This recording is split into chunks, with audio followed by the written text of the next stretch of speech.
Branch control instructions എന്ന് പറയുന്നത്. Branch എന്ന് പറയുമ്പോഴേക്കും എന്താണ് ഒരു സ്ഥലത്ത് നിന്ന് പല സ്ഥലത്തുകളായിട്ട് ഇങ്ങനെ പോകുന്നത് തന്നെയാണ് നമ്മൾ ബ്രാഞ്ച് എന്ന് പറയുമ്പോഴേക്കും അല്ലെ. അപ്പോൾ ബ്രാഞ്ച് ഇൻസ്ട്രക്ഷൻസ് പറയുമ്പോഴേക്കും നമ്മൾ കൂടുതലും യൂസ് ചെയ്യുന്നത് jump carry, jump zero, call, carry zero, reset ഇങ്ങനെ പറയുന്ന ഇൻസ്ട്രക്ഷൻസുകളാണ് ബ്രാഞ്ച് ഇൻസ്ട്രക്ഷൻസിൽ നമ്മൾ പറയുന്നത്. എക്സാമ്പിൾ പറയുകയാണെങ്കിൽ ഫോർ എക്സാമ്പിൾ ഇപ്പോൾ ഒരു 8000 എന്ന് പറഞ്ഞ ഒരു മെമ്മറിയിലാണ് എന്റെ പ്രോഗ്രാം വന്നിട്ട് ഞാൻ തുടങ്ങുന്നതായിട്ട് കൺസിഡർ ചെയ്യാം. അപ്പോൾ മൂവ് A, B എന്ന് പറഞ്ഞിട്ട് ഞാൻ കൊടുക്കണേണ്. അടുത്തത് 8001 മൂവ് C, A എന്ന് പറഞ്ഞിട്ട് കൊടുക്കണേണ്. 8002 വന്നിട്ട് സ്റ്റോർ 9000 എന്ന് പറഞ്ഞിട്ട് കൊടുക്കണേണ്. എന്നിട്ട് 5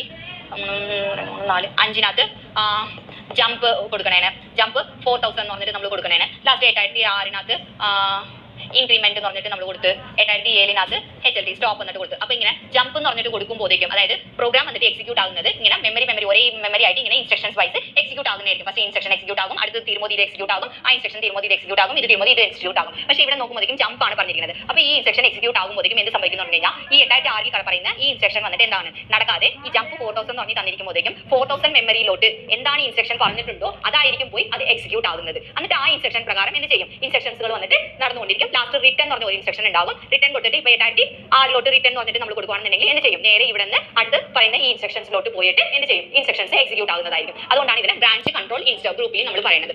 okay, jump, sub routine, call, return and restart ഇതൊക്കെ വരുന്നത് ബ്രാഞ്ച് കൺട്രോൾ ഇൻസ്ട്രക്ഷൻ ആണ്. ഓക്കെ, നമ്മളിപ്പോൾ എക്സാമ്പിൾസ് ആയിട്ട് നമ്മൾ പറയുവാണെന്നുണ്ടെങ്കിൽ എന്താണ് ജമ്പ് ക്യാരി, ജമ്പ് സീറോ, അതായത് ഫ്ലാഗ് രജിസ്റ്റേഴ്സുകളൊക്കെ പറഞ്ഞില്ലായിരുന്നു. അതിന്റെ കണ്ടീഷൻസ് പ്രകാരം ജമ്പ് പറയുന്ന ഒരു രജിസ്റ്റേഴ്സുകളൊക്കെയാണ് എന്താ ഇൻസ്ട്രക്ഷൻസ് പെടുന്നതാണ് ബ്രാഞ്ച് കൺട്രോൾ ഗ്രൂപ്പ് എന്ന് നമ്മൾ പറയുന്നത്. ഫസ്റ്റ് വൺ നമുക്ക് നോക്കാം. ജമ്പ് അഡ്രസ് എന്ന് പറഞ്ഞ് തന്നിട്ടുണ്ട്. ഞാനിപ്പോൾ ഒരു എക്സാമ്പിൾ പറഞ്ഞതുപോലെ തന്നെ ജമ്പ് ഒരു 9501 ഞാൻ കൊടുത്തിട്ടുണ്ടെന്നുണ്ടെങ്കിൽ പ്രോഗ്രാം എന്നാണ് ഇങ്ങനെ എക്സിക്യൂട്ട് ആയിക്കൊണ്ടേ ഇരിക്കുന്നത്. പെട്ടെന്ന് ഇങ്ങനെ ഒരു ഇൻസ്ട്രക്ഷൻ വരുമ്പോൾ എന്ത് ചെയ്യും 9501 പോയിട്ട് ജമ്പ് ചെയ്തിട്ട് അവിടെ എന്ത് ഇൻസ്ട്രക്ഷൻ പറയുന്നുണ്ടോ അത് വന്നിട്ട് എക്സിക്യൂട്ട് ആകും. ഈ ജമ്പിൽ തന്നെ രണ്ട് ടൈപ്പ് ഉണ്ട്, കണ്ടീഷണൽ ജമ്പും ഉണ്ട്, അൺകണ്ടീഷണൽ ജമ്പും ഉണ്ട്. ഫോർ എക്സാമ്പിൾ ഇപ്പോൾ JEZ എന്ന് പറഞ്ഞിട്ടുണ്ട്, JNEZ എന്ന് പറഞ്ഞിട്ടുണ്ട്. JEZ എന്താണെന്ന് പറഞ്ഞ് നോക്കുമ്പോഴേക്കും ജമ്പ് 0 ആണ്, JNEZ എന്ന് പറഞ്ഞു കഴിഞ്ഞെങ്കിൽ ജമ്പ് നോ 0 ആണ്. അതായത് Z എന്ന് ഉദ്ദേശിക്കുന്നത് നമ്മുടെ സീറോ ഫ്ലാഗ് ആണ് ഉദ്ദേശിക്കുന്നത്. സീറോ ഫ്ലാഗ് സെറ്റ് ആയി കഴിഞ്ഞെങ്കിൽ ജമ്പ് ചെയ്യാനാണ് ഇത് ഉദ്ദേശിക്കുന്നത്. ജമ്പ് നോ 0 എന്ന് പറഞ്ഞെങ്കിൽ സീറോ ഫ്ലാഗ് സെറ്റ് ആയില്ലെന്നുണ്ടെങ്കിലാണ് ജമ്പ് ചെയ്യേണ്ടത് എന്ന് പറഞ്ഞിട്ട് ഉദ്ദേശിക്കുന്നത്. ഇത് JC ഉണ്ട്, JNC, അതായത് ജമ്പ് ചെയ്യണം. ക്യാരി ഫ്ലാഗ് സെറ്റ് ആയിട്ടുണ്ടെന്നുണ്ടെങ്കിൽ ജമ്പ് ചെയ്യണം. JNC എന്ന് പറയുമ്പോഴേക്കും ക്യാരി ഫ്ലാഗ് സെറ്റ് ആയിട്ടില്ലെന്നുണ്ടെങ്കിൽ ജമ്പ് ചെയ്യണം. അതുപോലെ കോൾ ഇൻസ്ട്രക്ഷൻ, റിട്ടേൺ ഇൻസ്ട്രക്ഷൻ, അങ്ങനെ കുറെ ഇത് കണ്ടീഷൻസ് വെച്ചിട്ട് നമ്മൾ പറയുന്നതിനെയാണ് എന്താണ് കണ്ടീഷണൽ ജമ്പ് ഇൻസ്ട്രക്ഷൻസും ഉണ്ട്, അൺകണ്ടീഷണൽ ജമ്പ് ഇൻസ്ട്രക്ഷൻസും നമുക്ക് ഇതിനകത്ത് ഈ പാരഗ്രാഫിൽ പറയുന്നത്. ഓക്കെ, കണ്ടീഷൻ എന്ന് പറയുമ്പോഴേക്കും എന്താണ് കണ്ടീഷൻസ് വന്നിട്ട് ട്രൂ ആണെങ്കിൽ മാത്രമേ അത് വന്നിട്ട് ജമ്പ് ചെയ്യത്തുള്ളൂ. ഇപ്പൊ ഞാൻ പറഞ്ഞതുപോലെ തന്നെ അതായത് JC എന്ന് കൊടുത്ത് JNC, അതായത് ഈ കണ്ടീഷൻ ട്രൂ ആണെന്നുണ്ടെങ്കിൽ അതായത് ജമ്പ് ക്യാരി എന്ന് പറഞ്ഞിട്ടുണ്ട്, ഇത് ജമ്പ് നോ ക്യാരി ആണ്. ക്യാരി ഫ്ലാഗ് പോയി നോക്കും, ക്യാരി ഫ്ലാഗ് സെറ്റ് ആയിട്ടുണ്ടെങ്കിൽ മാത്രമേ എന്താകത്തുള്ളൂ ജമ്പ് ആകത്തുള്ളൂ. ഇതെന്താണ് ക്യാരി ഫ്ലാഗ് സെറ്റ് ആയിട്ടില്ലെങ്കിലാണ് ജമ്പ് ചെയ്യത്തുള്ളൂ. അതാണ് ഇവിടെ വന്നിട്ട് എന്ത് ട്രൂ ആണെന്നുള്ളത് കാര്യം നമ്മൾ പറഞ്ഞിരിക്കുന്നത്. ട്രൂ ആണെന്നുണ്ടെങ്കിൽ മാത്രമേ അത് ജമ്പ് ചെയ്യത്തുള്ളൂ, അല്ലെന്നുണ്ടെങ്കിൽ അടുത്ത തൊട്ടടുത്ത ഇൻസ്ട്രക്ഷൻ എന്താണോ അതായിരിക്കും എക്സിക്യൂട്ട് ആകുന്നത്.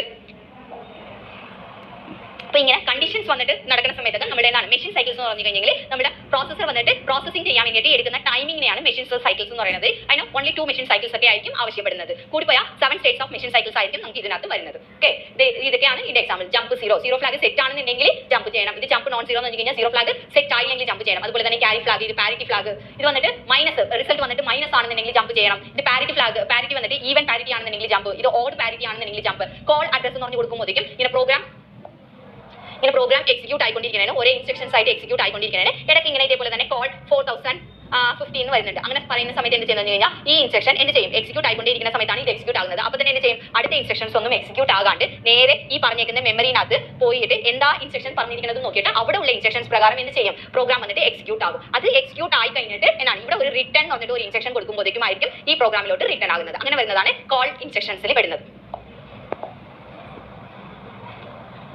ഈ കോൾ ഇൻസ്ട്രക്ഷൻസ് ഒക്കെ നമ്മൾ കൂടുതലും യൂസ് ചെയ്യുന്നത് നമ്മൾ എന്താണ് ഇന്ററപ്റ്റ് സിഗ്നൽസ് വരത്തില്ലേ അങ്ങനെയുള്ള സമയത്താണ് നമ്മൾ യൂസ് ചെയ്യുന്നത്. അതായത് മെയിൻ പ്രോഗ്രാം വന്നിട്ട് ഇങ്ങനെ നടന്നുകൊണ്ടിരിക്കുന്ന സമയത്ത് സബ് പ്രോഗ്രാം വന്നിട്ട് ഇവിടെ നമ്മൾ മാറ്റി വെച്ചിരിക്കുക. ഫോർ എക്സാമ്പിൾ സബ് പ്രോഗ്രാം ഞാൻ തുടങ്ങിയിരിക്കുന്നത് 4500 ആണെന്ന് വിചാരിച്ചു. ഈ മെയിൻ പ്രോഗ്രാം നടന്നിരിക്കുന്നത് 8000 തൊട്ട് ഒരു 8800 വരെയാണ് ഈ മെയിൻ പ്രോഗ്രാം വന്നിട്ട് ഇങ്ങനെ ഇരിക്കുന്നത്. ഈ മെയിൻ പ്രോഗ്രാമിന്റെ ഇടയിൽ നമ്മൾ എന്ത് ചെയ്യണം ഒരു കോൾ 4500 എന്ന് പറഞ്ഞ ഒരു ഇൻസ്ട്രക്ഷൻ കൊടുക്കുമ്പോഴേക്കും എന്ത് ചെയ്യുന്നു കഴിഞ്ഞാൽ ഈ ഇൻസ്ട്രക്ഷൻസ് ഫുള്ളും നടന്നു കഴിഞ്ഞു. ഇനി അടുത്ത ഇൻസ്ട്രക്ഷൻസ് ഇപ്പം നടക്കത്തില്ല. എന്ത് ചെയ്യും കോൾ 4500 എന്ന് പറഞ്ഞ് തന്നിരിക്കുന്നത് കൊണ്ട് ഇതിനകത്ത് 4500 എന്ന് പറഞ്ഞ മെമ്മറിയിലോട്ട് പോകും. അവിടെ എന്തോ ഒരു ഇൻസ്ട്രക്ഷൻസുകൾ പറഞ്ഞിട്ടില്ലേ അത് എന്താണെന്ന് പറഞ്ഞാൽ അത് ചെയ്ത് കഴിഞ്ഞിട്ട് ഇവിടെ റിട്ടേൺ എന്ന് പറഞ്ഞ ഒരു ഇൻസ്ട്രക്ഷൻ കൂടി ഉണ്ടാകും. റിട്ടേൺ എന്ന് പറഞ്ഞാൽ ഇപ്പോൾ കോൾ ഇൻസ്ട്രക്ഷൻസ് വന്നിരിക്കുന്നത് 8500 വിചാരിച്ചോ. ഓക്കെ, അപ്പോൾ ഇവിടെ റിട്ടേൺ 8501 എന്ന് പറഞ്ഞ് കൊടുക്കുമ്പോഴേക്കായിരിക്കും എന്ത് ചെയ്യും ഇത് ഈ ഇൻസ്ട്രക്ഷൻ ഇങ്ങോട്ടേക്ക് വന്നിട്ട് പോകുന്നതായിരിക്കും. ഇത് ഈ സമയം നമ്മൾ എന്ത് ചെയ്യണം വേണം, സ്റ്റാക്ക് പോയിന്റിന്റെ ആവശ്യം വരുന്നുണ്ട്. അതെന്താ സ്റ്റാക്ക് പോയിന്റ് എന്ന് പറഞ്ഞിട്ട് നമ്മൾ ആർക്കിടെക്ചർ പഠിപ്പിച്ചപ്പോൾ പറഞ്ഞിട്ടുണ്ടായിരുന്നു. അതായത് ഇതാണ് നമ്മുടെ മെയിൻ പ്രോഗ്രാം, അതായത് ബുക്ക് വായിക്കുന്ന ഒരു കഥ പറഞ്ഞിട്ടുണ്ടായിരുന്നു. നമ്മൾ മെയിൻ പ്രോഗ്രാം ഇതാണ്, ആ മെയിൻ പ്രോഗ്രാമിന്റെ ഇടയിൽ ഇത് സബ് പ്രോഗ്രാം ആണ്. ഓക്കെ, അതായത് ഫോൺ കോൾ വരുന്നത് ഇതാണെന്ന് വിചാരിച്ചോ, ഇത് ബുക്ക് നമ്മൾ വായിച്ചുകൊണ്ടിരിക്കുന്നത്, ഈ ബുക്ക് വായിച്ചുകൊണ്ടിരിക്കുന്ന ഇടയിൽ ഈ ഒരു സമയത്താണ് ഫോൺ കോൾ വന്നിട്ട് വരുന്നതായിട്ടും ആ ഒരു സമയത്ത് എന്ത് ചെയ്യും, നമ്മൾ ഈ ഇത്രയും ചെയ്തിരിക്കുന്ന എക്സിക്യൂട്ട് ചെയ്തിരിക്കുന്ന ഡേറ്റാവ്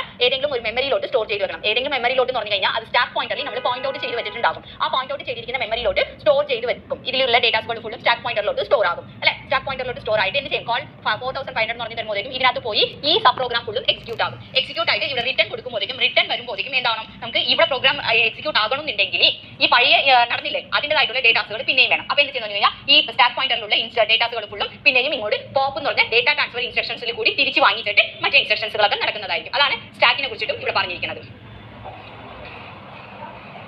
റിട്ടേൺ RST എന്ന് പറഞ്ഞെങ്കിൽ റീസെറ്റ് ആണ്, റീസ്റ്റാർട്ടിനെ കുറിച്ചിട്ട് പറയുന്നതാണ്. ഓക്കെ, ഇതെല്ലാം ബ്രാഞ്ച് ഇൻസ്ട്രക്ഷൻസിൽ വരുന്നതാണ്.